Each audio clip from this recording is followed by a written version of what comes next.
Petrol ડીઝલના ભાવ વધારાથી વાહન ચાલકોને મોટો ઝટકો. ઈરાન અમેરિકા તણાવ વચ્ચે ક્રૂડ ઓઇલ બજાર ગરમાયું. પેટ્રોલ પંપો પર ભીડ ઉમટી. દેશભરમાં પેટ્રોલ અને ડીઝલના થયેલા ભાવ વધારાથી વાહન ચાલકોને મોટો આર્થિક ઝટકો લાગ્યો છે.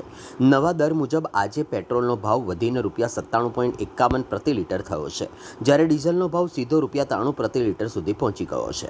ઈરાન અને અમેરિકા વચ્ચે વધતા તણાવના કારણે વૈશ્વિક ક્રૂડ ઓઇલ બજારમાં ભારે ઉથલપાથલ જોવા મળી રહી છે. આંતરરાષ્ટ્રીય બજારમાં કાચા તેલના ભાવ ઉછાળતા તેની સીધી અસર દેશના ઇંધણ બજાર પર પડી હોવાનું માનવામાં આવી રહ્યું છે.